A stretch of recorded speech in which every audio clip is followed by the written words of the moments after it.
시청자 여러분 안녕하십니까? 뉴스9의 신동욱입니다. 문재인 정부 시절 정부가 발표하는 부동산 통계를 두고 유독 논란이 많았던 건 다 기억하실 겁니다. 집값은 계속 오르는데 정부는 아니라고 하니 대체 이게 어떻게 된 일인지 저희도 의아하다는 보도를 여러 차례 한 기억이 있습니다. 부동산 통계만 그런 게 아니고 소득 통계도 마찬가지였습니다. 정권이 바뀌고 감사원이 감사에 나섰고 오늘 결과를 발표했습니다. 사실이라면 충격적입니다. 한두 번도 아니고 지속적으로 통계를 조작했던 걸로 감사원이 결론 내렸습니다.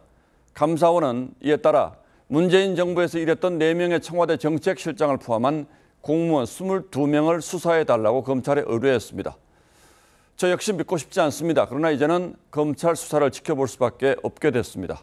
오늘 뉴스9은 김정우 기자의 보도로 시작하겠습니다.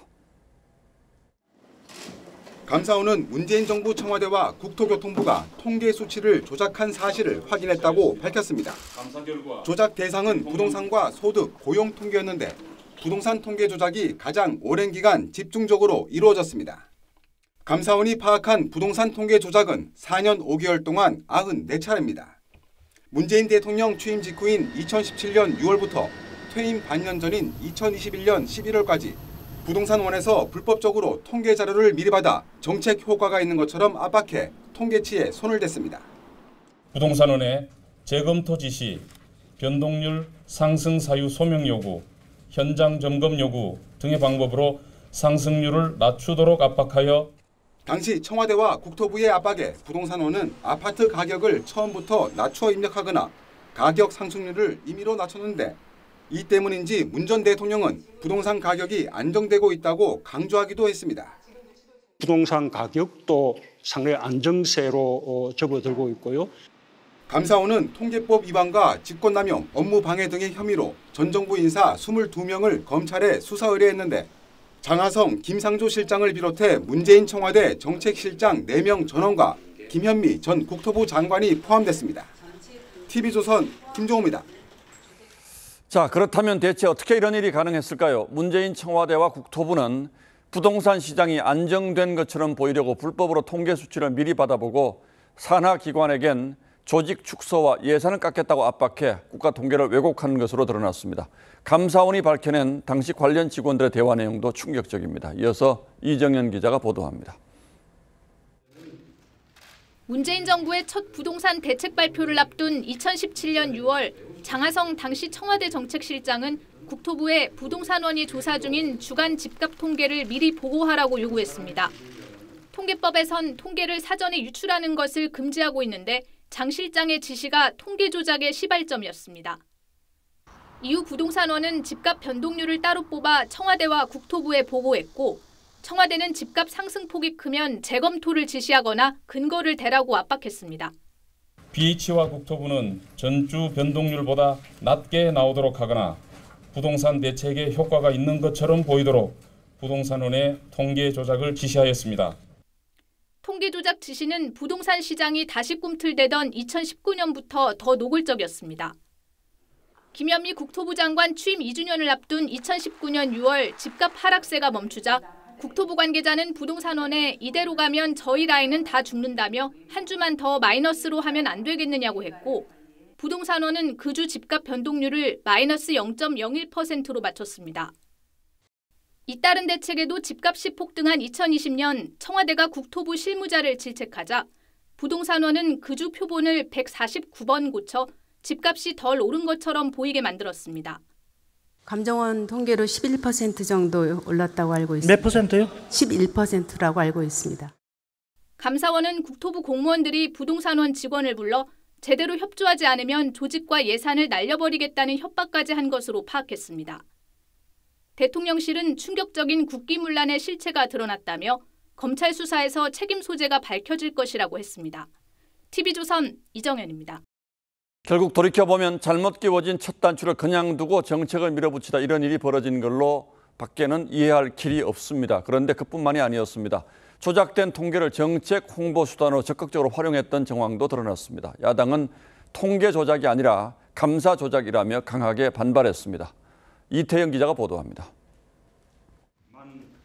문재인 전 대통령은 고용 상황이 개선되고 가계소득도 늘고 있다며 소득주도 성장을 성공한 정책이라고 강조했습니다. 전체적으로 보면 고용의 양과 질이 개선되었습니다. 전반적인 가계소득도 높아졌습니다. 하지만 이 같은 문 전 대통령의 판단엔 통계 조작이 있었다는 게 감사원의 감사 결과입니다. 2017년 2분기 국민 가계소득이 7년 만에 감소될 걸로 예상되자 통계청이 가구소득을 부풀렸다는 겁니다. 방법은 벌이가 좋은 취업자 가구에 가중값을 줘 0.6% 감소였던 가계소득 지표를 1% 증가로 바꾸는 식이었습니다. 통계 산정 방법을 임의로 변경하여 가계소득이 증가한 것처럼 조작하였습니다. 최저임금 인상 이후 소득 불평등 상황이 2003년 이후 최악으로 나오자 관련 통계에도 손을 댄 것으로 드러났습니다. 감사원은 또 고용과 관련된 통계청 발표에도 청와대가 간섭한 것으로 파악했습니다. 비정규직 근로자가 급격하게 늘어난 원인이 변경된 조사 방식 때문인 것으로 설명하도록 지시했다는 겁니다. 통계청은 감사 결과에 대해 무거운 책임감을 느낀다며 통계의 중립성과 투명성을 더욱 강화하겠다고 했습니다.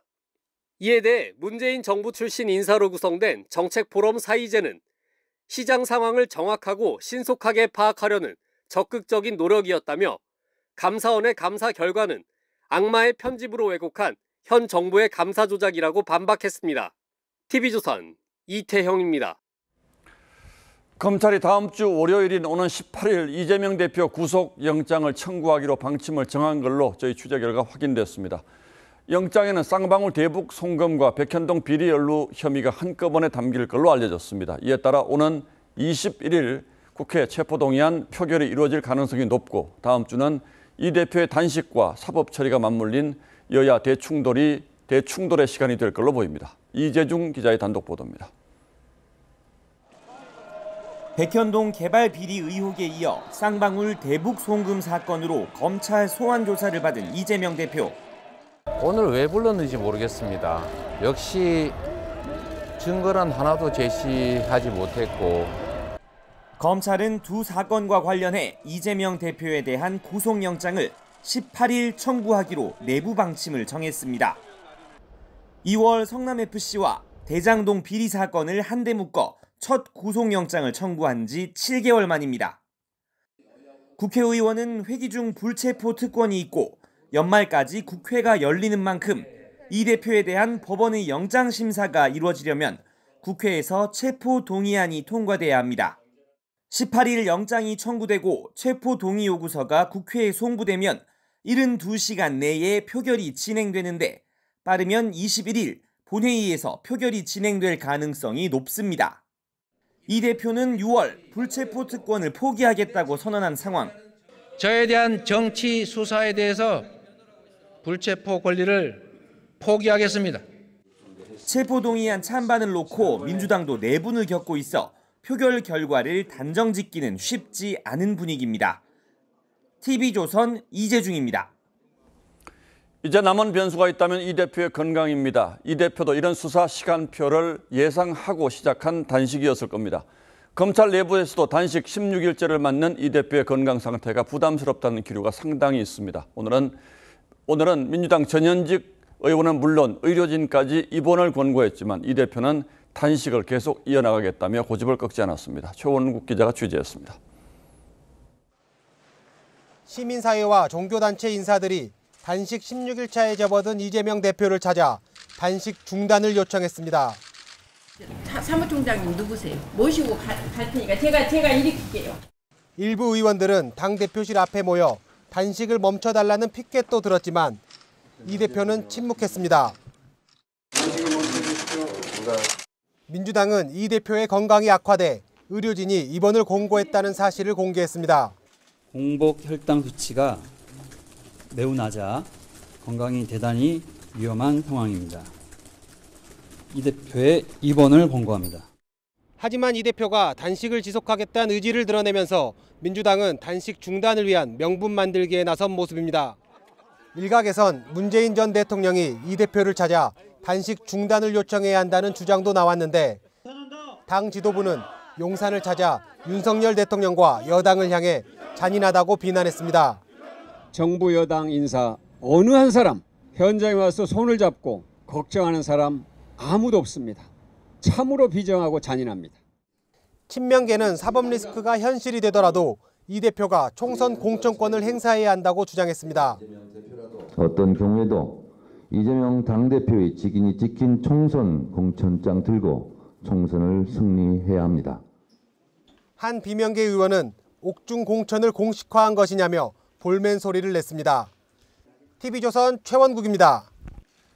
그런데 이재명 대표가 단식 중인 국회에서는 연이틀 흉기 소동이 벌어졌습니다. 어젯밤 이 대표 지지자로 보이는 50대 여성이 소란을 피우다 말리던 여경에게 흉기를 휘둘려 부상을 입혔고 오늘은 또 다른 지지자가 당 대표실 앞에서 자해 소동을 벌였습니다. 임서인 기자가 취재했습니다.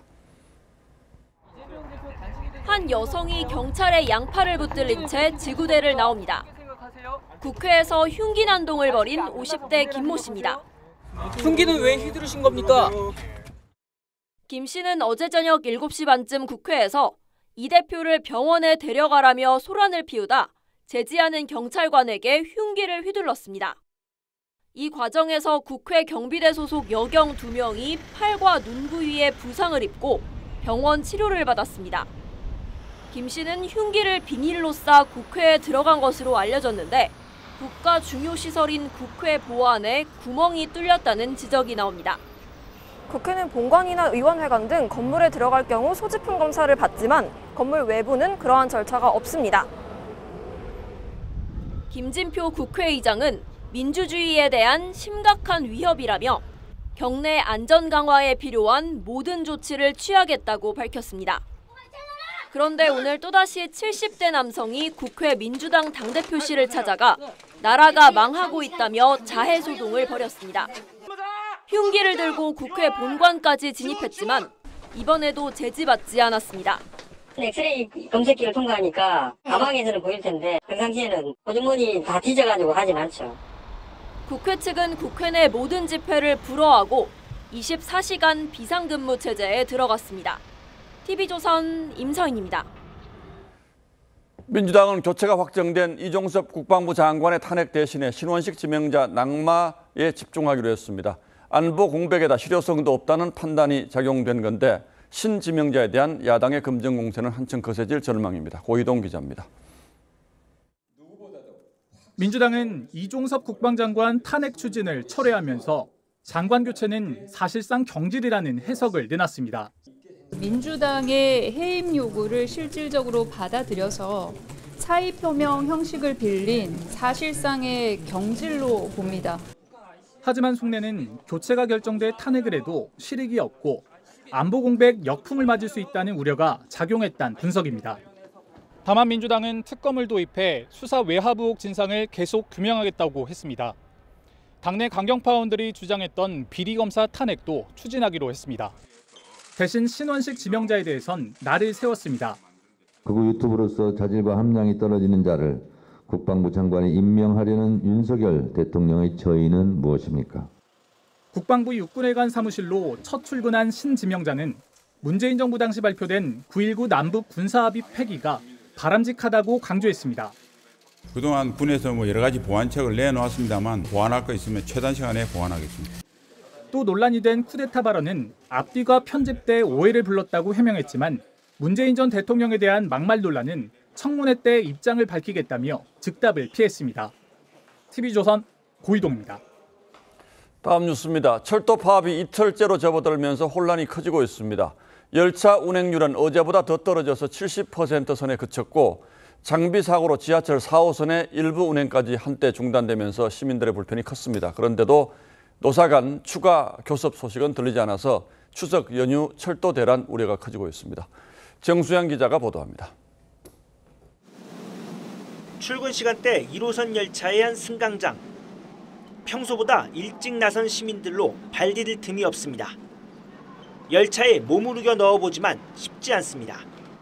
5분 10분이 귀한 시간인데 서둘러 나오려다 보니까 평소보다 조금 스트레스를 받긴 하네요. 오늘 새벽엔 4호선 하행선에서 발생한 작업 차량 탈선 사고로 일부 구간 운행이 한때 중단돼 시민 불편을 더욱 키웠습니다. 퇴근길도 방금 딱 왔는데 사람이 너무 많아서 그냥 보내고 다음 걸 타려고 기다리고 있었던 것 같아요. 기차역 매표소도 상황은 비슷합니다. 표 매진 행렬에 발을 동동 구릅니다.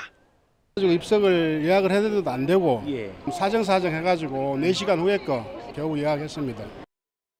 파업 이틀째 수도권 전철 운행률은 76%, KTX는 평소에 68%만 운행됐고 무궁화 등 일반 여객 열차는 59%에 그쳤습니다. 화물열차 운행률은 22% 수준으로 뚝 떨어졌습니다. 상황이 이런데도 노사 입장은 여전히 평행선입니다. 철도노조는 협상에 진전이 없으면 추가 파업에 나설 계획인데 양측 입장차가 워낙 커 사실상 장기화될 가능성이 큽니다. 다가오는 추석 연휴까지 파업이 이어지면 귀성 기경길의 교통 대란도 불가피할 전망입니다. TV조선 정수영입니다. 철도노조는 이번 파업에 돌입하면서 여러 가지 주장을 내세웠습니다. 그중 핵심이 수서행 KTX 운행인데 왜 이런 요구를 전면에 내세우는 건지 백대우 기자와 따져보겠습니다. 자, 백 기자 어서 오십시오. 우선 철도노조의 파업 명분이 정확히 뭡니까? 예, 크게는 3가지인데요. 우선 수서역 KTX 운행 등 공공철도 확대와 4조 2교대 전면 시행과 같은 교대 근무 개선, 그리고 기본급 29만 원 인상 등의 임금 인상안입니다. 예, 이 중에 정부가 중재할 만한 안이 있습니까? 예, 사실상은 없습니다. 우선 핵심 쟁점인 수서행 KTX 도입은 정책 영역이기 때문에 협상 대상이 아니라는 게 정부의 단호한 입장입니다. 국토부는 관계기관 간 심도 있는 논의를 통해 결정해야 할 정부 정책에 대해 파업을 통해 일방적 주장을 하는 것은 수용할 수 없으며 무엇보다도 파업 계획 철회가 우선되어야 한다는 입장입니다. 네, 그리고 4조 2교대 시행도 현재 코레일 재정 상황으로 볼 때 쉽지가 않습니다. 결국 남은 하나인 기본급 인상폭을 두고 실질적인 협상이 이뤄질 것으로 보입니다. 예, 그런데 수서행 KTX는 왜 도입하라고 주장을 하는 거죠? 예, 현재 우리나라 고속철도는요, KTX와 SRT 크게 두 종류가 있는데요. KTX는 서울역, 그리고 SRT는 수서역이 기점입니다. 결과적으로 최근 SRT가 경부선 투입 열차를 일부 줄인 게 이번 파업의 명분이 됐습니다. 철도노조는요, SRT가 줄인 경부선에 KTX를 투입해서 수서행 열차도 운행할 수 있도록 해달라, 이런 요구에 나섰으니까요. 일종의 노선 통합 주장을 하게 된 셈입니다. 예, 알겠습니다. 그런데 KTX와 SRT를 분리해서 운영하는 것은 철도에도 일부 경쟁 체제를 도입하자 이런 취지인데 그 정부의 기조를 바꾸라는 거죠? 예, 맞습니다. 철도노조는요, 수서행 KTX를 통한 수익 구조 개선을 주장하고 있는데요. 코레일의 부채는 현재 20조 원을 넘어선 상태입니다. 수서역에 KTX를 배치하면 적자가 줄어듭니까? 예, 맞습니다. 말씀하신 대로요, SRT 도입 이전에는요, 2015년엔 코레일의 적자 총액이 13조 4,500억 원 수준이었습니다. 그런데 SRT 도입 이듬해인 2017년 한 해 적자만요, 1조 1,300억 원으로 대폭 늘어났습니다. 예. 그 이후에도요, 매년 1조 원 안팎으로 꾸준히 증가하는 상황입니다.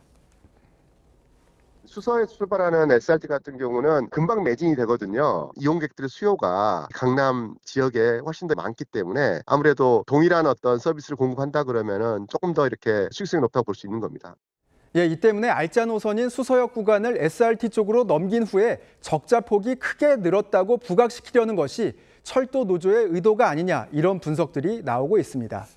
백 기자 설명 들어보면 코레일의 적자가 이거 심상치 않은데 임금 인상은 가능하겠습니까? 예, 그래서 이것이 바로 철도 노조의 전략이다, 이런 시각이 적지 않은데요. 노조가 임금 인상안을 전면에 내세우면 아니 부채가 20조 원이 넘는데 무슨 임금 인상이냐, 이런 반론이 나올 수 있으니까 우선 수서역 운행을 요구를 해서 적자 이유를 환기시킨 이후에 임금 인상 쪽으로 방향을 틀 거라는 게 정부의 시각입니다. 예, 결국 전체적인 분위기를 보면 이번 파업으로 코레일 개혁의 방아쇠가 더 빨리 당겨졌다, 이런 분석도 있는데 정부 움직임은 어떻습니까? 예, 우선 정부는요, 이번 파업이 끝나는 대로 개혁 작업에 착수할 것으로 보입니다. 현재 3만 명 규모인 조직을 일부 줄이고요. 대략 7천 명가량인 철도 시설 유지와 보수 인력을 떼어내서 별도 조직을 만들겠다, 이런 구상입니다.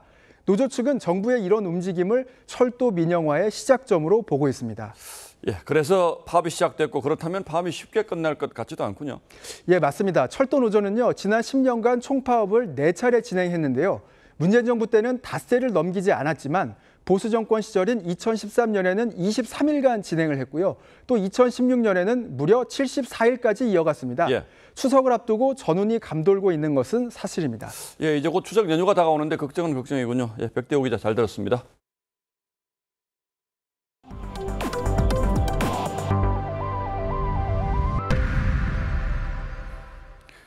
김정은 위원장은 오늘도 러시아에 머물며 첨단 무기 공장을 시찰했습니다.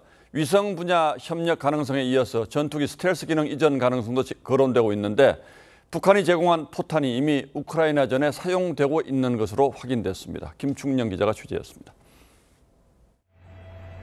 러시아 변방 소도시 콤소몰스크 나아무레에 김정은을 태운 경호 차량이 나타났습니다. 나토가 흉악범이라 이름 붙인 스텔스기 수호이 57 생산 공장이 있는 곳입니다.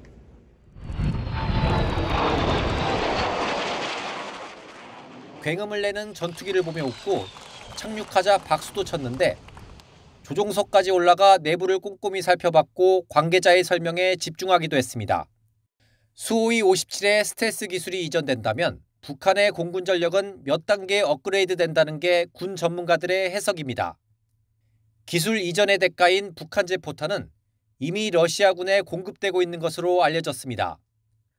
우리 정부도 이를 확인했는데 지난 7월 한글이 선명하게 적힌 북한 포탄이 포착되기도 했습니다.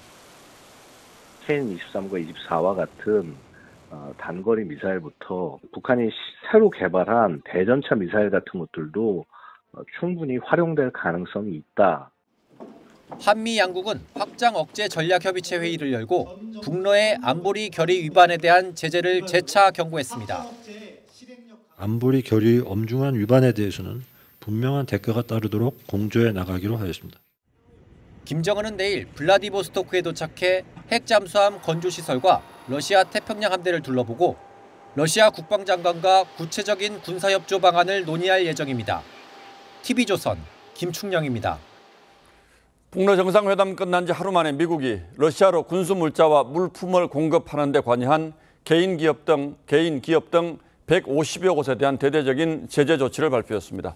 러시아 기업뿐 아니라 나토 소속 기업도 포함시켜서 동맹도 제재에는 예외가 없다는 강력한 신호를 보냈습니다. 보도에 최원희 기자입니다.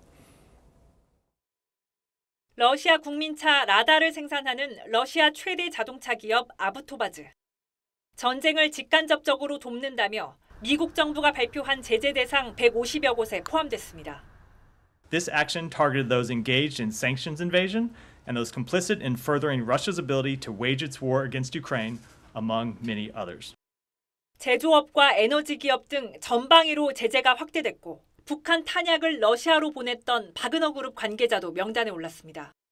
Providing any type of arms to Russia would again violate the UN Security Council resolutions that Russia itself voted for. 미국은 특히 나토 회원국 기업도 제재에 넣으면서 동맹도 예외가 없다는 점을 분명히 했습니다. 핀란드 물류업체는 러시아에 드론 카메라와 리튬 배터리를, 튀르키예 업체는 군수용으로 돌려 쓸 수 있는 물자를 보낸 걸로 파악됐습니다. 러시아 기업 위주의 제재에서 북러 회담 이후엔 서방 국가라도 용납할 수 없다는 강력한 신호를 보낸 겁니다. 제재 직후 러시아도 간첩 혐의자와 접촉했다며 미국 외교관 2명을 추방했습니다. TV조선 최원입니다.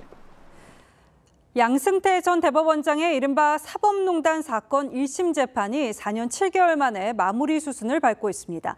검찰은 양 전 대법원장 등이 사법 신뢰를 무너뜨렸다며 징역 7년을 구형했습니다. 양 전 대법원장은 문재인 전 대통령을 겨냥해서 실체도 불분명한 사법농단을 기정사실화했다고 비판했습니다. 보도에 서영애 기자입니다. 문재인 정부 초기인 2019년 2월 재판 개입과 판사 블랙리스트 의혹으로 양승태 전 대법원장은 재판에 넘겨졌습니다. 검찰이 적용한 혐의는 40개가 넘었습니다.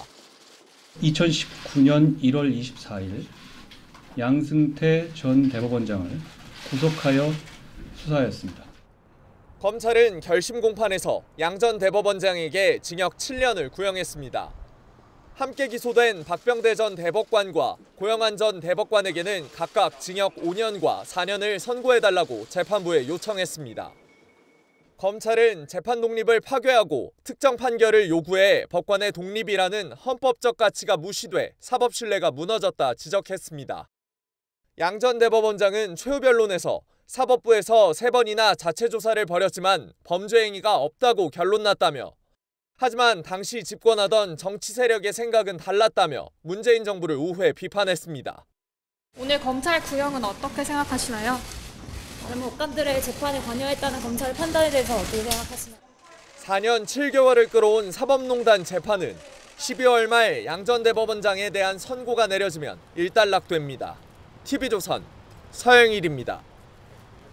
만취 운전자가 한밤중 도심에서 경찰과 추격전을 벌였습니다. 경찰차를 들이받는가 하면은 신호 위반에 인도 돌진, 역주행까지 무려 40분 동안 위험천만한 행동을 이어갔는데요. 경찰관 2명이 다쳤습니다. 김동영 기자입니다.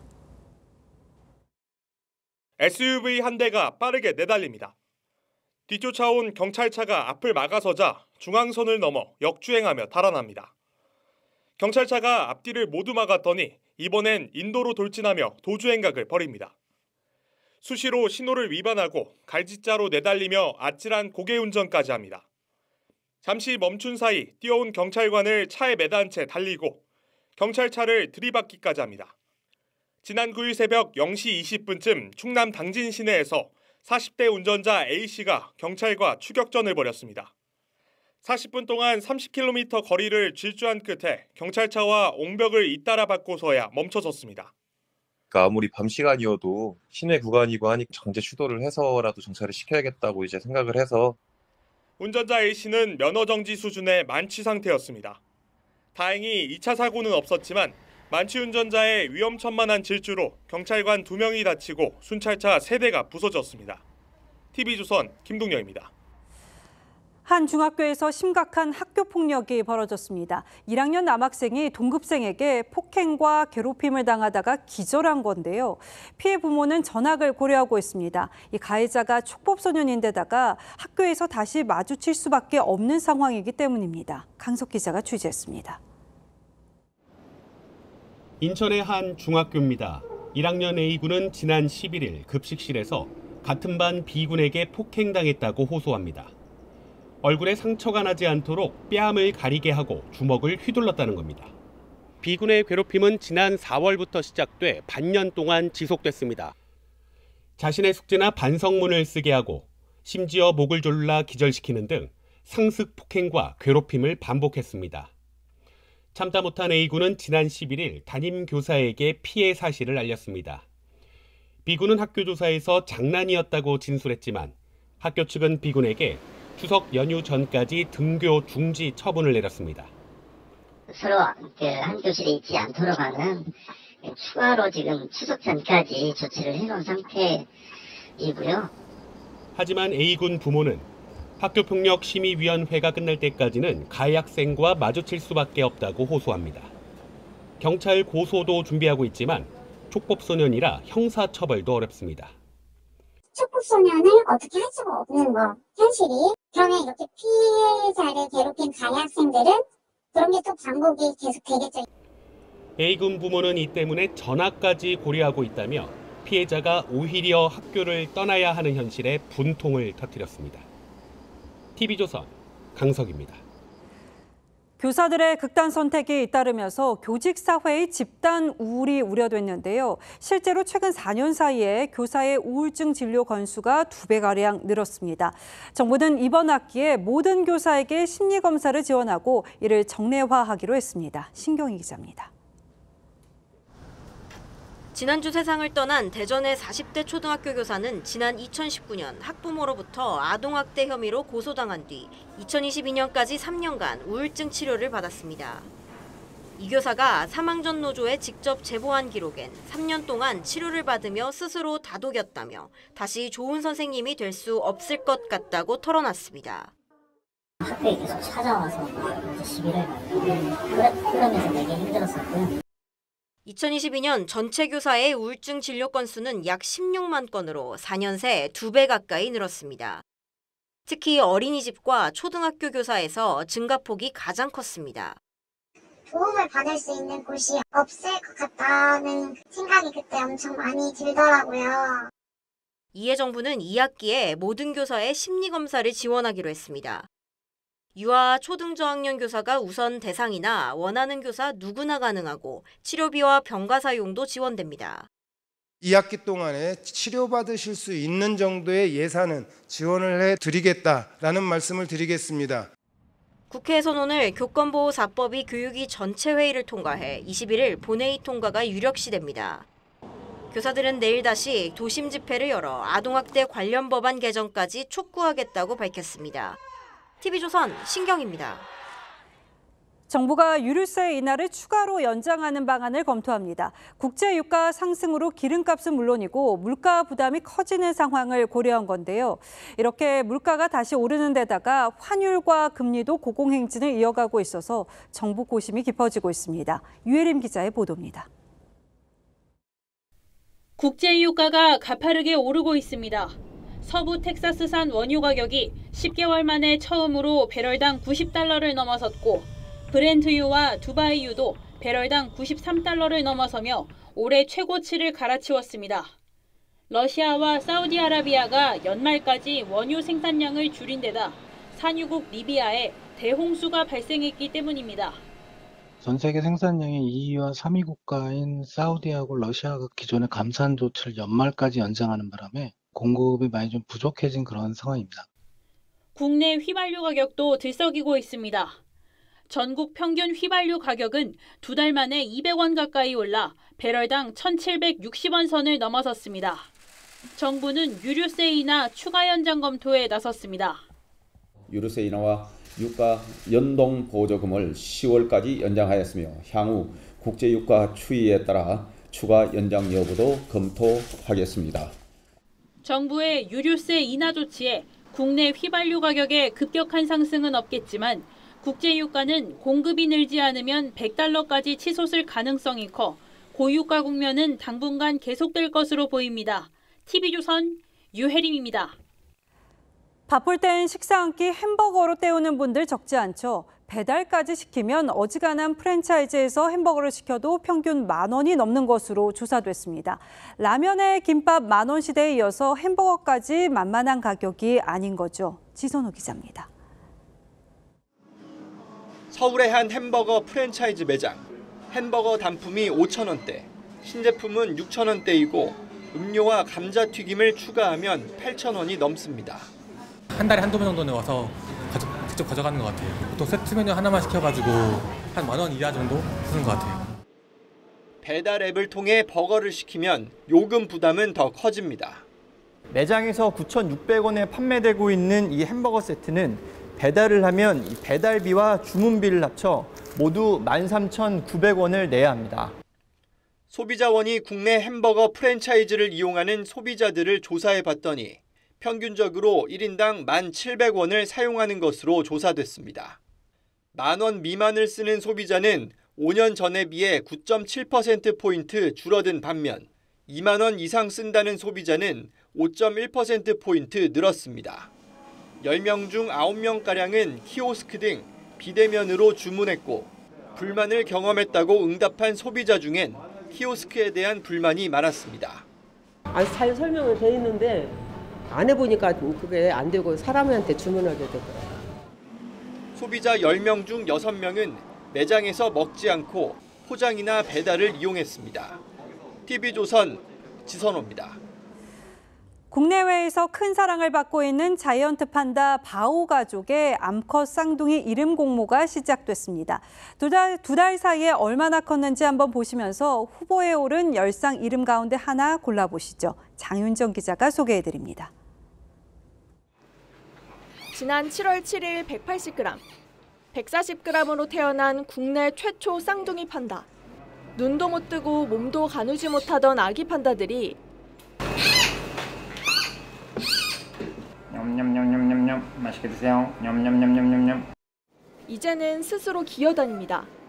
까맣게 변한 팔다리와 눈, 귀로 제법 판다태가 납니다. 아유, 알았어. 판다들이 사는 판다월드도 쌍둥이 판다 탄생과 함께 더 큰 인기를 누리고 있습니다. TV에서만 보던 판다를 실제로 보니까 생각보다 귀엽고 멋진 것 같아요. 학교 가면 자랑 많이 할 거예요. 에버랜드는 쌍둥이 판다 100일을 앞두고 이름 공모에 나섰습니다.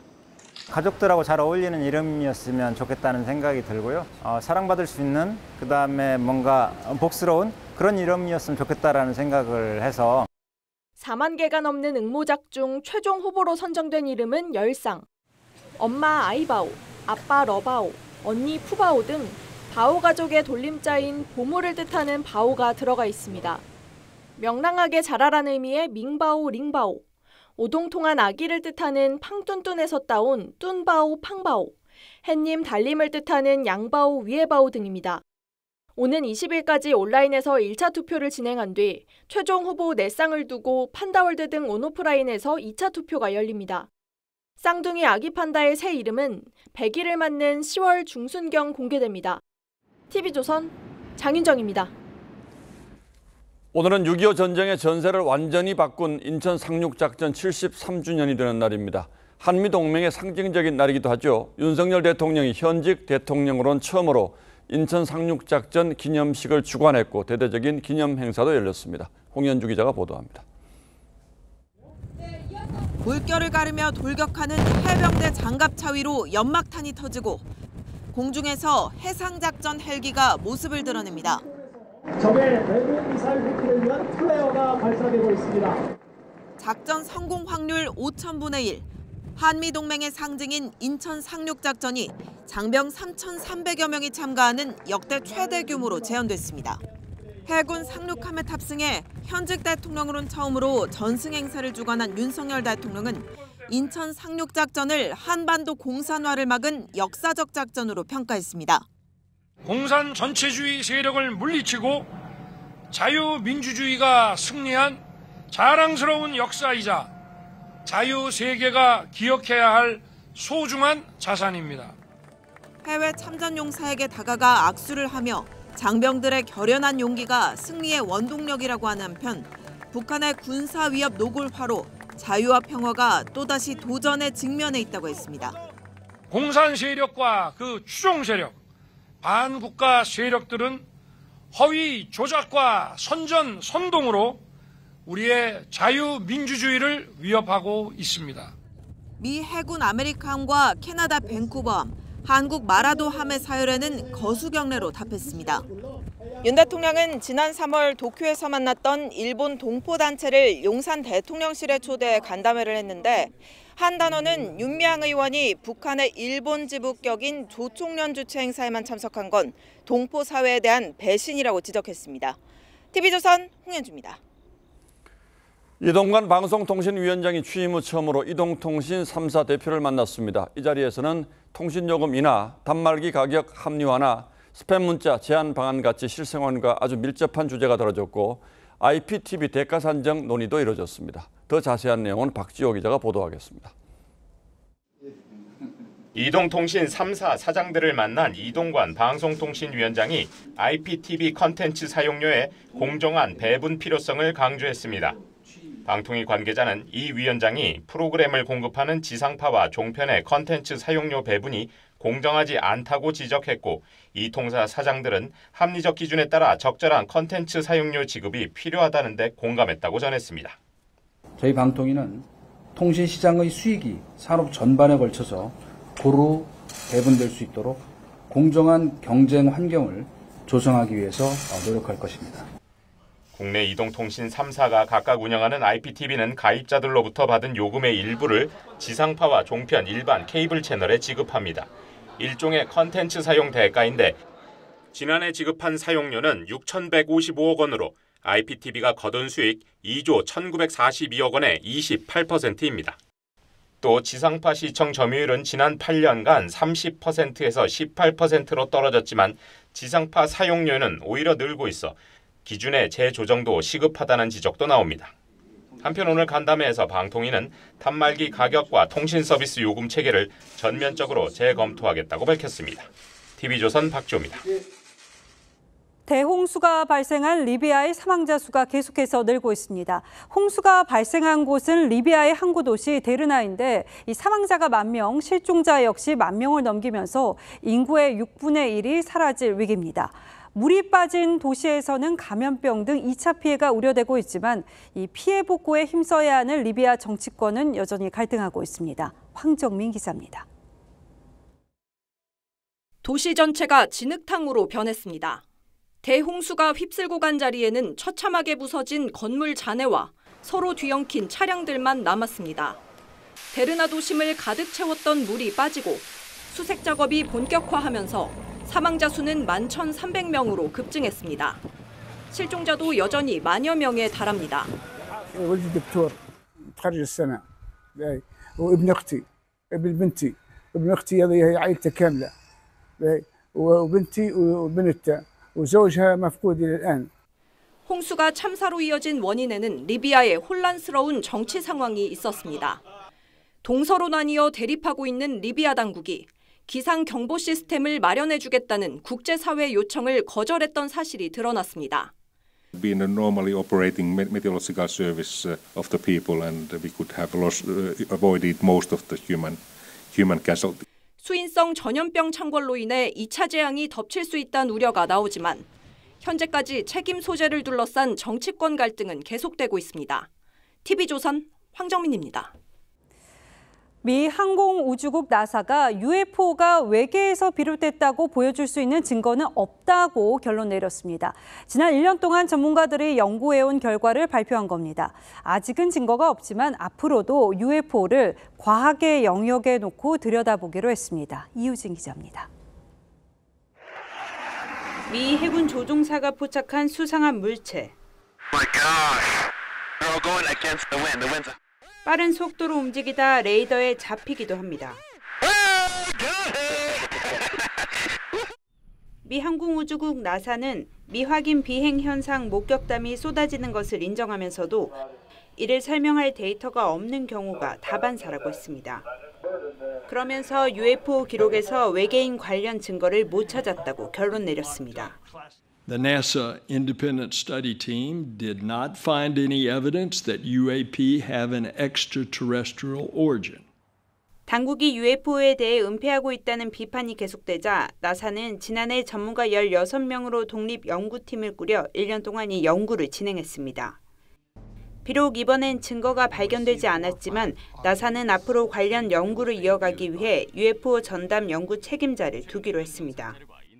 앞서 멕시코 의회 첫 UFO 청문회에서도 한 연구원이 페루에서 온 오래된 미라를 외계인이라고 공개했는데 페루 정부는 6월 무단 반출이라며 형사 고발하겠다고 밝혔습니다. TV조선 이유진입니다. 세계적 거장들이 한국을 찾습니다. 먼저 정상급 첼리스트이자 지휘자인 장한나와 세계적 첼로 거장 미샤 마이스키가 11년 만에 함께 한국 무대에 섭니다. 또 한국인 최초 방클라이번 콩쿠르 우승자인 피아니스트 선우 예건도 새 앨범을 내고 관객과 만납니다. 박소영 기자입니다. 미샤 마이스키와 장한나의 인연은 30년 전으로 거슬러 올라갑니다. 내한한 미샤 마이스키가 당시 9살이었던 장한나의 연주 영상을 보고 직접 연락한 것이 계기가 됐습니다. 벨기에에서 편지가 왔어요. 마스터 클래스 진행을 하시는데 거기로 초대를 하고 싶다. 편지가 왔어. 답장이 왔어. 막 너무 놀랐죠. 기대도 안 했죠. 스승과 제자가 11년 만에 함께하는 이번 공연에선 장한나가 지휘자로, 미샤 마이스키가 첼리스트로 무대에 섭니다. 마이스키는 지휘자로서 장한나의 직관력과 지성을 극찬하면서도 그와 함께했던 첼로 연주가 못내 그립다고 고백합니다. Kind of a pity that she had to sacrifice in a way few dreams to record great Schubert quintet with two cellos. 이민찬에 앞서 반클라이번 콩쿠르에서 우승하며 세계를 놀라게 한 피아니스트 선우의 건도 라흐마니노프로 돌아왔습니다. 결선 당시 피아노 협주곡 3번을 연주했던 만큼 라흐마니노프는 그에게 각별합니다. 표현력을 좀 키워가고 성장해 나갔었던 것 같아요. 가슴으로 들끓게 만드는 접속과 것 같아요. 이번 투어에선 전국 11개 지역을 돌며 관객과 만납니다. TV조선 박소영입니다.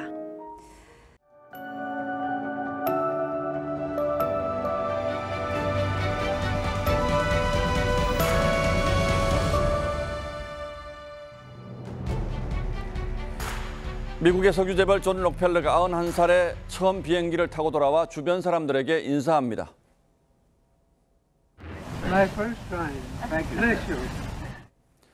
그러고는 5센트짜리 동전을 꺼내 건넵니다. 노년에 그는 동전을 넣고 다니며 만나는 사람마다 나눠주곤 했죠. 그가 기독교 선교단체에 10만 달러를 기부했을 땐 교계에서 더러운 돈 논쟁이 불붙었습니다.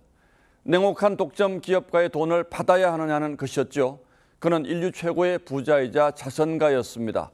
50 중반의 희귀병을 앓아 살 날이 얼마 안 남았을 때 한 목사의 인도로 자선에 눈을 떴죠. 그리고 40여 년을 더 살아 97에 눈을 감았습니다. 악과 선은 신의 오른손과 왼손이라는 말이 있듯이 그의 삶이 그랬습니다. 나는 똥돼지처럼 돈을 벌었다고 말한 기업인이 있었습니다. 천사처럼 벌지는 못했어도 천사처럼 쓰겠다고 했죠. 이종환 삼영그룹 명예회장입니다. 그는 만인 대 만인의 경쟁 시대에서 돈을 버는데 거칠 수밖에 없었다고도 했습니다. 록펠러처럼 내 인생에도 선악의 양면이 있겠지만 남은 생은 선으로 악을 씻으며 살겠다고 다짐했습니다. 그렇게 그는 자신이 평생 모은 재산 1조 7천억 원을 털어넣어 아시아 최대 개인 장학재단을 세웠습니다. 과학 인재를 중심으로 장학생 12,000명, 박사 750명을 그래서 키워냈습니다. 그리고 100살에 떠났습니다. 그는 점심에 짜장면을 즐겨 짜장면 회장님으로도 불렸습니다. 식당 메뉴판에 왼쪽은 안 보고 오른쪽에 가격만으로 주문하곤 했죠. 평생 이면지를 썼고 해외 출장도 이코노미석을 고집했습니다. 그러다 미국에 유학 보낸 둘째 아들이 심한 자폐에 빠진 것을 알고 자책에 휩싸였습니다. 같은 처지의 부모들 마음을 헤아려 큰 병원을 지으려다 눈을 돌린 게 바로 장학 사업이었습니다. 구순에 서울대 도서관 신축비 600억 원을 내놓으면서는 내가 더 벌어봤자 재벌밖에 더 됐겠느냐고 했습니다. 그의 휴대전화에는 저장된 번호가 없었답니다. 필요한 번호는 모두 머리에 담아뒀습니다. 그는 작고하기 3주 전까지 지방 공장들을 돌아다닌 100세 CEO이기도 했습니다. 록펠러처럼 만년에 나누고 베푸는 것이 건강의 비결이었을까요? 그는 일본 유학 시절 마음에 새겼던 구전소설의 첫머리를 읊곤 했습니다. 교만한 자 오래 가지 않으니 봄밤에 꿈만 같고 용맹한 자도 마침내 사라지니 가을 바람 앞에 티끌 같구나. 그렇게 절간 종소리의 세상사 무상함을 노래하던 계절 이 가을에 그는 빈손으로 돌아갔습니다. 손에 가득 쥐었던 것들을 다 틀어버리고 티끌처럼 날아갔습니다. 노벨상 받는 장학생이 나오기를 이제는 하늘에서 기다리고 있을 겁니다. 9월 15일 앵커의 시선은 무엇을 남기고 떠날까 였습니다.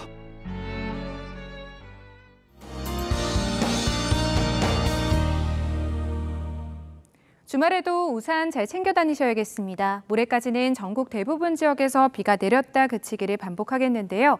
전남 해안에 최고 150mm 이상, 지리산 부근과 경남권 해안, 일부 강원 지역과 전북, 충남으로도 최대 120mm 이상의 큰 비가 전망되고요. 충북과 경북 북부로도 100mm 이상, 수도권으로 30에서 80mm가량이 예상됩니다. 곳에 따라서는 천둥, 번개를 동반하며 강한 비가 쏟아질 수 있겠습니다. 전라 서해안과 지리산 부근, 남해안으로 시간당 50mm 내외가 예상됩니다. 내일 아침 경상권 내륙은 짙은 안개에도 유의하셔야겠고요. 동해안에서는 너울성 파도를 조심하셔야겠습니다. 중부지방은 내일도 종일 선선하겠고 낮 동안 남부지방은 비교적 기온이 높겠습니다. 비는 모레 오후부터 점차 그치겠고요. 다음 주 화요일 수도권과 영서에, 수요일과 목요일에는 제주에 또다시 비가 내리겠습니다. 날씨였습니다. 9월 15일 금요일 뉴스나인은 여기서 모두 마치겠습니다. 시청해주신 여러분 고맙습니다.